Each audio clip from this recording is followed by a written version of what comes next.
आज मैं लेकर के आया हूँ बिहार का करंट अफेयर्स, जो कि कई न्यूज़पेपर का कलेक्शन है और 23 और 24 सितंबर 2025 का न्यूज़ का कलेक्शन है, जो कि आखिर तक सुनिएगा। बहुत ही इम्पोर्टेंट सेशन होने वाला है ये। बीपीएससी 72वीं पीटी और मेंस दोनों के लिए कई जगह मेंस का कुछ बातें रहेंगी, उस जगह मैं कुछ पॉइंट आउट करता जाऊंगा।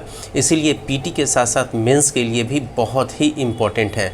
मैं हुसैन सर आपका अपने इस YouTube channel revision for success में आपका अभिनंदन करता हूं, खैर मकदम करता हूं। देखिए, पढ़ाने से पहले कुछ बातें भी कर लूं कि आपको जैसे बिहार करंट अफेयर्स का जो पढ़ा रहा हूं, तो इसके साथ साथ मैं आपको एमसीक्यू भी अपने Telegram channel revision for success 24 में मैं दे रहा हूं, वहां से आप इसको पिक कर सकते हैं, ठीक है। और दूसरी बात ये है कि मैं इसके साथ साथ बिहार करंट के साथ साथ प्रतियोगिता दर्पण का भी उसका भी मैं शॉर्ट करके सारांश करके मैं अपने यूट्यूब चैनल पर वो भी दे रहा हूं। तो जिनको यही सिर्फ बिहार का करंट अफेयर्स ही नहीं, बल्कि आपको प्रतियोगिता दर्पण में जो आपको नेशनल और इंटरनेशनल इश्यूज़ है उन सबको भी पढ़ना ज़रूरी है, क्योंकि बिहार के करंट से ही काफ़ी नहीं होगा, मतलब कि आपको वो सबको भी पढ़ना होगा। और अगर आप अभी से पढ़ते हैं तो 72वीं जो आपको पीटी है उसके लिए भी तैयार होते जाएंगे और मेंस के रिगार्डिंग भी तैयार होते जाएंगे। मैं मेंस के बारे में भी बहुत जगह कोट करूंगा ताकि आपको वो हेल्प मिल सके कि उस तरीके के क्वेश्चंस में कहाँ पे इसको पुट करेंगे, ठीक है। और साथ ही साथ मैं यहाँ पर ये भी कहना चाहूँगा कि प्रतियोगिता दर्पण का भी एमसीक्यू जो है वो भी मैं आपको प्रोवाइड करूँगा, लेकिन वो टेलीग्राम पे नहीं। उसके लिए आप हमसे कांटेक्ट कर सकते हैं। मेरा फ़ोन नंबर है 8540866215। इसमें आप कांटेक्ट कर सकते हैं और मैं डिस्क्रिप्शन बॉक्स में भी अपना फ़ोन नंबर डाल दूँगा ताकि आप हमसे कोई भी क्वेश्चंस आप पूछ सकते हैं, ठीक है। और जो भी आप मेरा प्रतियोगिता दर्पण का जो मैं लेकर के आया हूँ वीडियो, जो लोग नहीं देखे हुए हैं वो ज़रूर देख लीजिएगा। कल से मैं वो भी डालना स्टार्ट कर दिया हूँ, तो वो आपके लिए बहुत बहुत बेनिफिट होगा। और बिहार का करंट जो है ये सिर्फ बीपीएससी के लिए ही इम्पोर्टेंट नहीं है, बल्कि बिहार के अन्य एग्ज़ाम भी होते हैं उसके लिए भी इम्पोर्टेंट है। अब देखा जा रहा है कि बिहार के करंट से भी कई आयोग जो है क्वेश्चंस दे रहे हैं, चाहे वो आपको दरोगा हो, चाहे आपको वो बिहार एसएससी हो, कोई भी एग्ज़ाम की तैयारी कर रहे हैं तो बिहार का करंट अफेयर्स से भी क्वेश्चंस रहते हैं, चाहे वो ट्रेडिशनल हो चाहे वो करंट हो। तो इसीलिए ये इम्पॉर्टेंट है, ठीक है। चलिए अब हम लोग आगे आते हैं, आगे पढ़ते हैं। पहला जो है आपको बिहार के महाधिवक्ता पीके शाही, ठीक है। बिहार के महाधिवक्ता कौन है? पीके शाही। अब आप ये सोच रहे हो कि बिहार का करंट अफेयर्स में ये 2023 में इनकी नियुक्ति हुई थी, फिर ये यहाँ पर क्यों दे रहे हैं? तो इसके पीछे इसका अभी जो हाल में चर्चा में क्यों था, तो चर्चा में इसलिए था कि अभी महाधिवक्ता कार्यालय का जो है आपको वहाँ पर एक पोर्टल लॉन्च हुआ है, ठीक है। वहाँ पर उस पोर्टल के वजह से जो है वहाँ एक छोटा सा फंक्शन हुआ था, इसीलिए बिहार के महाधिवक्ता पीके शाही का वहाँ पर वही प्रतिनिधित्व कर रहे थे, तो इसीलिए नाम आया। तो इसी बहाने देखिए आप महाधिवक्ता को भी जान गए। ऐसे ही क्वेश्चंस तो पूछता है, चाहे वो आपको दरोगा हो या बीपीएससी हो, किसी भी एग्ज़ाम में पूछता है कि बिहार के महाधिवक्ता अभी वर्तमान में कौन है, तो पीके शाही है। तो ध्यान रखिएगा। अब ये महाधिवक्ता के बारे में थोड़ा सा हम बता दें, महाधिवक्ता का काम क्या है। देखिए, ये बिहार सरकार जो है, बिहार सरकार या किसी भी राज्य सरकार का जो है वो कानूनी सलाह जो है उसको देता है। किसको? तो बिहार राज्य सरकार को, जिसमें हमारा बिहार भी है, ठीक है। तो वो आपको राज्य सरकार को कानूनी सलाह देता है और ये आपको विधानमंडल में, यानी कि आपको चाहे विधानसभा हो या विधान परिषद हो, उसमें ये उसके कार्यवाही में ये भाग भी ले सकता है, लेकिन ये वोट नहीं दे सकता है, ठीक है। इससे क्वेश्चंस पूछता है, ठीक है। ये 2-3 बातें जो मैंने कही है ये सब क्वेश्चन पूछता है और इनका जो नियुक्ति जो हुआ था 2023 में हुआ था, ठीक है। अब आगे हम लोग बढ़ते हैं। गृद्धकूट पर्वत, आखिर ये चर्चा में क्यों रहा? तो वैसे चर्चा में जो बातें रही थी वो इम्पोर्टेंट नहीं था। क्या था?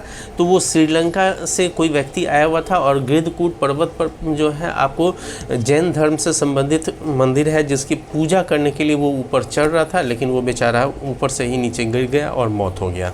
तो आपको यहाँ क्वेश्चन जो है वो इम्पोर्टेंट है कि गृद्धकूट पर्वत जो है, गृद्धकूट पर्वत पूछ देगा कि ये किस जिला में है, बिहार के किस जिला में है या किस जगह है। तो राजगीर में है, नालंदा जिला में है, ये याद रखिएगा। गृद्धकूट पर्वत किस जिला में है, तो आपको नालंदा जिला में है। और किस स्थल बोलेगा कोई जगह का नाम, तो राजगीर। ठीक है, ये याद रखिएगा। हम जो भी चीज़ आपको पढ़ा रहे हैं इसका आपको MCQ अपने Telegram channel revision for success 24 में डाल देते हैं। आप वहाँ से पिक कर करके बनाइएगा, ज़रूर बनाइएगा, ये बहुत फ़ायदा होगा आपको। चलिए हम लोग आगे चलते हैं। अब आते हैं कि दिनकर की बातों से कब सबक लेगा बिहार। एक्चुअल में क्या है, ये चर्चा में क्यों है, तो चर्चा में ये इसलिए है कि ये एक्चुअल में ये बातें जो कही गई है ये आपको रामधारी सिंह दिनकर के पोते के ज़रिए ये बात की गई है, क्योंकि अभी विधानसभा चुनाव हो रहा है। उसमें क्या है कि आप जानते हैं कि बिहार के चुनाव में जाति पर बहुत ज़्यादा फोकस रहता है। सभी दल अपनी अपनी जात को अपने अपने जाति को या कई जातियों को खुश करने में लगे रहते हैं। तो उस पर उन्होंने एक आलेख लिखा था आपको, ये रामधारी सिंह दिनकर जो राष्ट्र कवि हैं उनका पोता जो है उस पर लिखे थे। तो उसी के अंतर्गत उनकी बातें जो हुई थी, तो वो इम्पोर्टेंट नहीं है क्या बातें हुई थी, वो क्या बात किए थे। तो यहाँ पर जो इम्पोर्टेंट मुझे लगा वो आप लोगों के लिए कि एक तो BPSC में ऐसा कोटेशन वाला क्वेश्चन पूछता है, इसीलिए मैंने यहाँ पे डाल दिया है। और न केवल BPSC बल्कि साथ ही साथ आपको ये दरोगा में भी अब स्टैंडर्ड का क्वेश्चन आपको वहाँ पे भी सिलेक्ट किया जा रहा है, वहाँ पे भी उसको बनाया जा रहा है। तो यहाँ रामधारी सिंह दिनकर के बारे में उनके जो पोता है उन्होंने ये कहा था, उनका कथन है रामधारी सिंह दिनकर का कि यदि हम जातिवाद से ऊपर नहीं उठे तो बिहार का सार्वजनिक जीवन सड़ जाएगा। ठीक है, ये बहुत इंपॉर्टेंट कोटेशन है। आप 72वीं जो BPSC वाले मेंस जब देंगे तो उसमें भी इम्पॉर्टेंट है और यहाँ पर भी इम्पॉर्टेंट है PT के पॉइंट ऑफ व्यू से। मेंस के पॉइंट ऑफ व्यू से क्यों इम्पॉर्टेंट है, तो उसमें हमेशा जो है आपको जातिवाद के ऊपर जो है वो क्वेश्चन पूछता है। ठीक है, कि राजनीति का जातिवाद मतलब राजनीति में जो है जातिवाद को लेकर के ऐसे कई क्वेश्चंस पूछे गए हैं अभी तक, और आपको निबंध में भी ये इम्पॉर्टेंट है।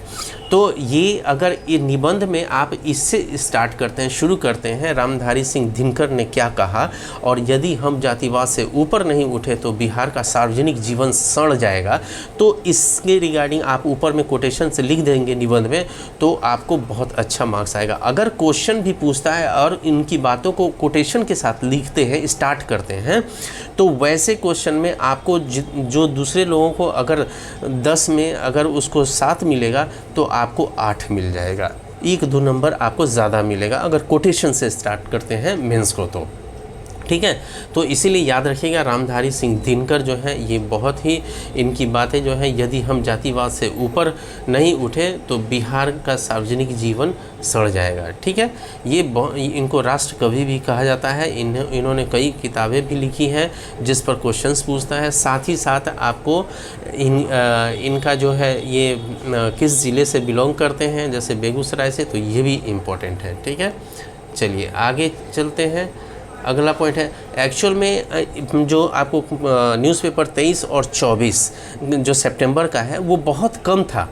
ठीक है, बहुत कम था बहुत। और मैं कोशिश करता हूँ कि जिस टाइप से क्वेश्चंस पूछे जा सकते हैं या पूछे जाते हैं उसी के आधार पर मैं हर टॉपिक को सिलेक्ट करता हूँ, चाहे वो मेंस के पॉइंट ऑफ व्यू से हो या PT के पॉइंट ऑफ व्यू से।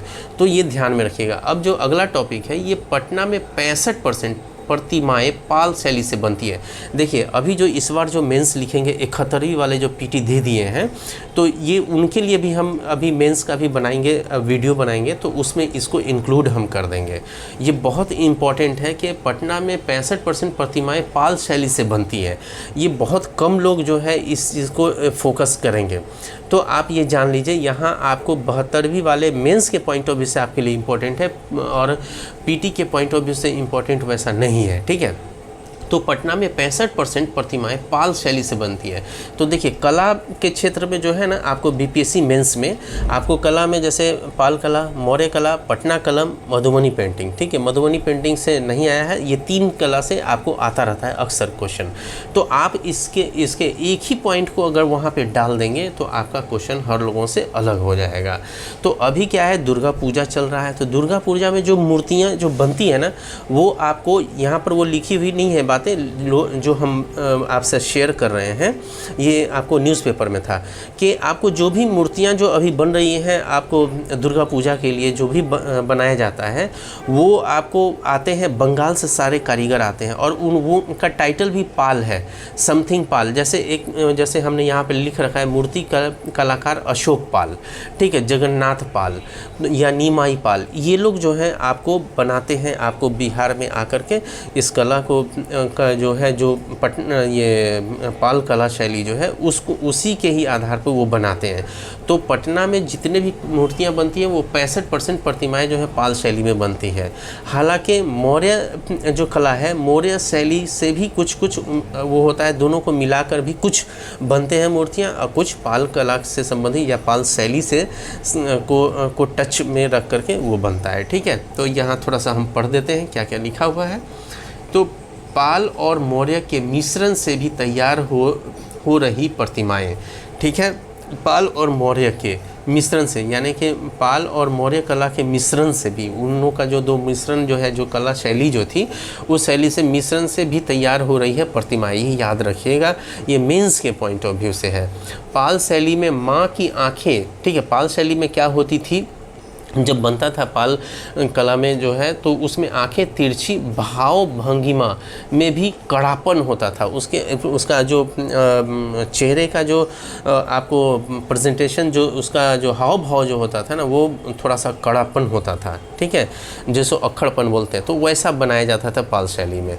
और वहीं आपको मौर्य शैली में बनने वाली प्रतिमाएं अलग अलग फ्रेम पर बनती थी, अलग अलग फ्रेम पर बनाया जाता था, ठीक है, तो इसको ध्यान में रखना है। और इसमें अगला है कि अभी दोनों शैलियों को मिला करके प्रतिमाएं तैयार हो रही है, तो दोनों शैलियों को मिला करके भी प्रतिमाएं तैयार करेंगे। और इसका अभी लेटेस्ट वर्तमान में जो कलाकार है, तो इसमें जो है आपको मूर्ति कलाकार है अशोक पाल है, ठीक है, ये हो गया अशोक पाल, फिर उसके बाद जगन्नाथ पाल और निमाई पाल है।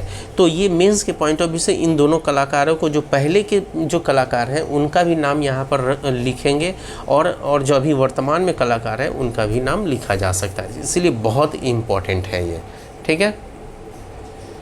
चलिए अगला हम लोग चलते हैं, ये 24 तारीख के न्यूज़पेपर का है कि ऊर्जा के क्षेत्र में, ठीक है, ऊर्जा का क्षेत्र और डॉट डॉट हमने कर दिया है। ये न्यूज़पेपर में जो था आपको वो बड़ा सा आपको ये दिया हुआ था आपको हेडिंग, लेकिन मैंने ऊर्जा क्षेत्र लिख दिया है, ठीक है।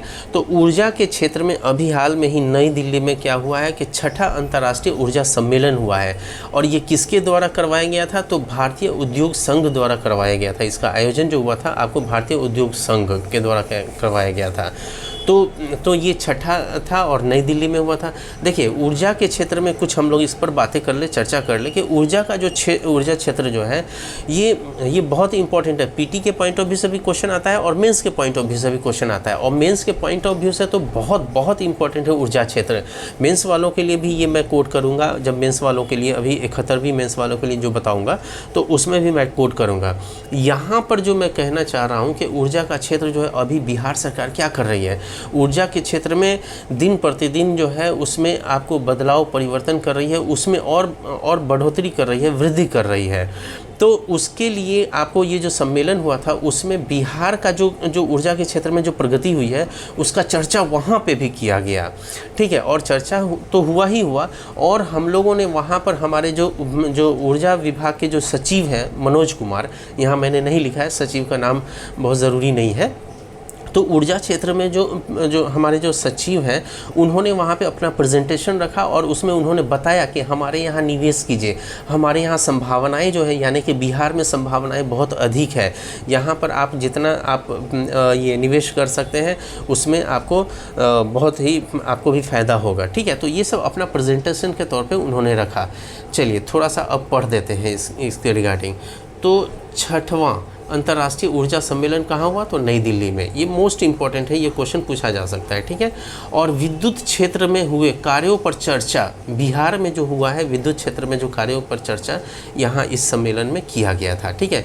बिहार को सशक्त बनाना, ऊर्जा द्वारा विकास और सतत विषय पर चर्चा हुआ। तो चर्चा जो किस विषय पर हुआ था, तो बिहार को सशक्त बनाना, यहाँ पे हाइफन है, और फिर ऊर्जा द्वारा आपको विकास और सततता विषय पर हुआ था। ठीक है, ऊर्जा द्वारा विकास। अब ऊर्जा, अगर आपके पास ऊर्जा का अगर भंडार रहेगा, ऊर्जा जितना भी आपके यहाँ बिहार में जैसे ऊर्जा की प्रगति होगी, तो वैसा विकास और सततता विकास में भी वो अपना भूमिका निभाता है। ठीक है, और सततता मतलब कंटिन्यूटी भी बरकरार रहता है, इसको बोलते हैं सस्टेनेबल।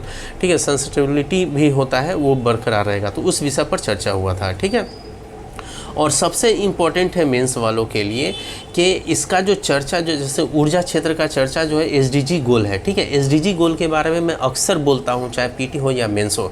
ये आपको एसडीजी गोल जो है संयुक्त राष्ट्र संघ का एक गोल है, यानी कि लक्ष्य है, जो कि 17 लक्ष्य है। और 17 लक्ष्य जो है आपको 2015 में डिसाइड किया गया था कि ये 17 लक्ष्य को 2030 तक इस लक्ष्य को पूरा किया जाना है। तो जितने भी सदस्य राष्ट्र हैं, यानी कि 193 जो सदस्य राष्ट्र हैं, वो सभी अपने अपने देश में आपको वो लक्ष्य जो दिया गया है उसको पूरा करना है। उसी पूरा करने के क्रम में हमारा देश भी, आपको भारत भी जो है उस सतत लक्ष्य को पूरा करने में अग्रसर है। तो इसके लिए भारत का मतलब है कि राज्यों का संघ, तो राज्य सब करेंगे तभी तो भारत की प्रगति होगी और लक्ष्य को पूरा करेगा भारत। तो उसी आधार पर जो है आपको ये एसडीजी गोल, ये ऊर्जा का जो क्षेत्र है, वो एसडीजी गोल 7वां के अंतर्गत आता है। उसमें एक लक्ष्य है कि सस्ती और स्वच्छ ऊर्जा। तो हम लोगों ने पिछला वीडियो में पढ़ा है, जिन लोगों ने पिछला वीडियो नहीं देखा है तो उसमें हमने पढ़ाया है कि स्वच्छ ऊर्जा के क्षेत्र में जो है बिहार सरकार मतलब क्या कर रही है। तो यहाँ पर यही चीज़ है कि आपको आगे जो हम पढ़ते हैं कि आगे पॉइंट है कि निवेश के अवसर पर प्रस्तुति, वही निवेश का अवसर है बिहार में, उसका प्रस्तुति किया था हमारे जो ऊर्जा सचिव हैं मनोज कुमार, उन्होंने किया था। ऊर्जा के क्षेत्र में बदलाव, ऊर्जा के क्षेत्र में हम लोगों ने कैसे बदलाव किया है वो सब चीज़ यहाँ पर दर्शाया गया है, बताया गया है। और निवेश की संभावना जो कि हमने पहले कहा, और उद्योग अनुकूल नीतियों पर प्रकाश डाला गया। मतलब कि जो हमारा ऊर्जा क्षेत्र जो है वो उद्योग के अनुकूल है, उसके नीतियों के अनुकूल है, यानी कि आपको उद्योगों को भी ऊर्जा चाहिए। उद्योग तभी चलेगा जब उसको ऊर्जा चाहिए, एनर्जी चाहिए। तो एनर्जी जो है आपको ये अनुकूल, उद्योग के अनुकूल है, उस पर भी प्रकाश डाला गया है। तो ये मोस्ट इम्पॉर्टेंट है कि ये मेंस के पॉइंट ऑफ व्यू से भी और पीटी के पॉइंट ऑफ व्यू से। पीटी के पॉइंट ऑफ व्यू से क्या हो गया इम्पॉर्टेंट, तो आपको हो गया ये 6वां अंतर्राष्ट्रीय ऊर्जा सम्मेलन नई दिल्ली में। तो ये इसको इम्पॉर्टेंट है। देखिए, आप जो 72वीं बीपीएससी का पीटी का जो लोग तैयारी कर रहे हैं, आपसे कोई सीनियर होंगे, आपके भाई होंगे, बहन होंगे, इनको ज़रूर ये बात बताइएगा हमारा ये वीडियो का, और उनसे भी बोलिएगा कि वो हमारे वीडियो को देखें, सब्सक्राइब भी करें और शेयर भी करें, उनको बहुत फ़ायदा होगा। ठीक है, मैं वही चीज़ बताता हूँ जो मैं पूरा क्वेश्चंस जो होते हैं, या पीटी हो या मेंस हो, उसी के अकॉर्डिंग मैं कोशिश करता हूँ कि आपको, मैंने सारे चीज़ों का एनालिसिस किया हुआ है कि कौन सा क्षेत्र है जो एग्ज़ाम में पूछता है, और उसी चीज़ों को मैं आपको न्यूज़पेपर से कलेक्ट करता हूँ। ये प्योर मेरा अपना न्यूज़पेपर कलेक्ट किया हुआ है, पढ़ करके आपके लिए मेहनत करता हूँ। ठीक है, इसीलिए लाइक भी कीजिएगा, शेयर भी कीजिएगा। आगे बढ़ते हैं हम लोग। आगे क्या है, दस्तावेज निबंधन व राजस्व संग्रह। ठीक है, अभी बहुत चर्चा में रहा है दस्तावेज निबंधन। आपके घर वाले भी बहुत परेशान हो रहे होंगे और बहुत मतलब दौड़ भाग कर रहे होंगे। तो जो दस्तावेज जितना भी है आपका, कागजात वगैरह, जो ज़मीन वगैरह का, तो उसके लिए आपको निबंधन करवाना था, रजिस्ट्रेशन करवाना था, और वो राजस्व संग्रह। तो ये आपको जो शुरू हुआ वो अप्रैल में हुआ। ठीक है, अप्रैल से लेकर के 17 सितंबर तक दस्तावेज निबंधन हुआ और राजस्व का संग्रह हुआ। तो जब दस्तावेज का निबंधन करते हैं तो पैसा भी लगता है, तो फिर उसी के एवज में बिहार सरकार को क्या मिलेगा, राजस्व मिलेगा, राजस्व का संग्रह होगा। तो राजस्व का संग्रह हुआ। सबसे पहले है कि दस्तावेज का निबंधन जो हुआ है, कितने लोग दस्तावेज का निबंधन करवाए हैं, तो टोटल जो है बिहार में 7,57,00,000 जो है आपको दस्तावेज का आपको निबंधन हुआ है। और राजस्व का संग्रह, पैसा रोकड़ा जो आया है वो कितना आया है, तो वो 3,418 करोड़ और 52 लाख आया है राजस्व संग्रह। देखिए इसका क्वेश्चन अगर बनाना होगा, थोड़ा टफ करना होगा, तो दस्तावेज निबंधन के बारे में पूछ देगा, राजस्व संग्रह के बारे में पूछ देगा, मतलब कि निम्नलिखित में से विचार कीजिए, और फिर उसके बाद 1 2 3 ऐसे करके दे देगा। टफ बनाना होगा तो आपको ये ध्यान में रखना है, ठीक है। और आगे है कि निबंधन में पहले स्थान पर कौन सा जिला रहा या कौन सा शहर रहा, तो उसमें नंबर 1 पे पटना रहा, जहाँ पर सबसे ज़्यादा निबंधन किया गया। और फिर उसके बाद जो है पटना के बाद मोतिहारी रहा, और फिर उसके बाद मुजफ्फरपुर रहा। इसको ध्यान में रखिएगा कि निबंधन में पहले स्थान पर कौन रहा, तो पटना रहा, दूसरे स्थान पर कौन रहा, तो मोतिहारी रहा, और तीसरे स्थान पर मुजफ्फरपुर रहा। ये मोस्ट इम्पॉर्टेंट है, ठीक है, याद रखिएगा। अब अगला हम लोग चलते हैं IIT पटना की बड़ी उपलब्धि। अभी चर्चा में रहा कि पटना की उपलब्धि, तो क्या उपलब्धि रहा, तो एक जो है आपको जो एक सूची तैयार किया जाता है वो स्टैनफोर्ड यूनिवर्सिटी और एल्सेवियर की ओर से एक सूची तैयार की जाती है। तो उस सूची के अंतर्गत क्या हुआ है कि पूरा जब वैज्ञानिकों का जो एक सूची बना, तो उसमें बिहार का जो IIT पटना है उसके 21 प्रोफेसर को उसमें जगह मिला है उस सूची में। तो ये बहुत ही बड़ी उपलब्धि है बिहार के लिए और शिक्षा जगत के लिए ये बहुत बड़ी उपलब्धि है। चलिए आगे इसको देखते हैं क्या है इसमें। हाँ, इसको पहले हम पढ़ दें थोड़ा सा। तो ये IIT का फुल फॉर्म अमूमन हो सकता है आप लोग कुछ लोगों को याद ना हो, तो इसीलिए इंडियन इंस्टीट्यूट ऑफ टेक्नोलॉजी इसको कहते हैं। Indian institute of technology, Hindi में उसको भारतीय प्रौद्योगिकी संस्थान कहते हैं, ठीक है। IIT को इंग्लिश में इंडियन इंस्टीट्यूट ऑफ टेक्नोलॉजी कहते हैं, और हिंदी में आपको भारतीय प्रौद्योगिकी संस्थान कहते हैं। और ये स्टैनफोर्ड यूनिवर्सिटी और एल्सेवियर की ओर से जारी विश्व के शीर्ष वैज्ञानिकों की सूची है, ठीक है, शीर्ष वैज्ञानिकों की सूची है। तो इस रिपोर्ट के अनुसार जो सूची मिला है, इसके रिपोर्ट के अनुसार जो है विश्व के शीर्ष 2% वैज्ञानिकों में IIT के 21 प्रोफेसर को सूची में शामिल किया गया है, ठीक है। 2% वैज्ञानिक जो हैं तो उनमें जो है 21 प्रोफेसर को सूची में शामिल किया गया है। और देखिए क्वेश्चन के लिए नहीं सोचिएगा, इसका MCQ हम बना करके आपको अपने Telegram channel revision for success 24 में हम डाल देंगे, आप वहां से देख लीजिएगा, ठीक है। अभी हम क्वेश्चन पे डिस्कशन नहीं कर रहे हैं, बहुत ज़्यादा क्वेश्चन पे ही, ठीक है। और ये भी जान लीजिए कि मैं कोशिश करता हूं कि आपको हॉलिस्टिक वे में आपको बताने की कोशिश, ताकि आपको क्वेश्चन MCQ, देखिए MCQ क्या है, अगर डायरेक्ट MCQ पे आइएगा ना तो वो बहुत प्रॉब्लम होगा। क्या होगा कि सिर्फ आपका माइंड उसको याद कर लेगा कि ये था और इसका आंसर ये था। लेकिन अगर हॉलिस्टिक वे में किसी टॉपिक को जान लेते हैं तो किसी भी तरीके से क्वेश्चन सो घुमा करके आपको देगा, आप उसके आंसर तक पहुंच सकते हैं आराम से, ईजी से, ठीक है। इसीलिए मैं हॉलिस्टिक वे में देता हूं। चलिए आगे क्या है, तो सभी प्रोफेसर IIT पटना के हैं। तो याद रखिएगा 21 प्रोफेसर जो हैं वो IIT पटना के हैं, ये इम्पोर्टेंट है, ठीक है। आगे है कि क्या है, तो IIT पटना के निदेशक प्रोफेसर TN सिंह भी शामिल हैं, ठीक है। 21 प्रोफेसर में IIT पटना के जो निदेशक हैं वो प्रोफेसर TN सिंह, वो भी इसमें शामिल हैं। तो आप याद रखिएगा कि आपको एक जो रिपोर्ट है, रिपोर्ट के अनुसार यानी कि स्टैनफोर्ड यूनिवर्सिटी और एल्सेवियर की ओर से एक रिपोर्ट जारी की गई है, उसमें आपको IIT पटना यानी कि Indian institute of technology Patna को जो है आपको वैज्ञानिकों की जो सूची जो हुई है उसमें आपको स्थान मिला है, जो कि 21 प्रोफेसर को इसमें शामिल किया गया है, ठीक है। 2% वैज्ञानिकों में आपको 21 प्रोफेसर की सूची में शामिल किया गया है इनको, ठीक है। चलिए आगे बढ़ते हैं। अच्छा, आगे आपको ख़त्म हो चुका है, और आपको मेरा वीडियो अच्छा लगा होगा तो लाइक शेयर कमेंट ज़रूर कीजिएगा। All the best.